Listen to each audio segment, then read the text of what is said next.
Good morning. Here's the latest from the market open.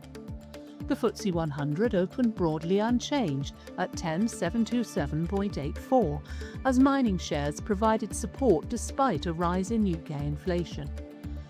Across Europe, the Euronext 100 gained 0.11%, while Germany's DAX slipped 0.03%, with investors watching bond yields and central bank signals.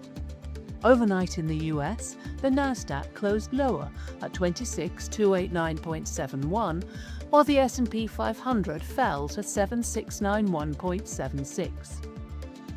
In company news, digital rail ticketing platform Trainline said it will cooperate with a CMA investigation into the transparency of UK booking fees.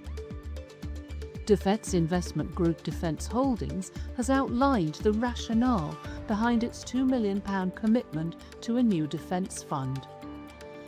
Against sterling, the US dollar and Japanese yen weakened marginally, the Swiss franc and euro were unchanged, and the Australian dollar strengthened slightly.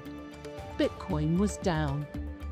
In commodities, copper and gold moved lower, Brent crude edged lower, while natural gas gained slightly. That's your market open. I'm Fiona Craig. Have a great Wednesday.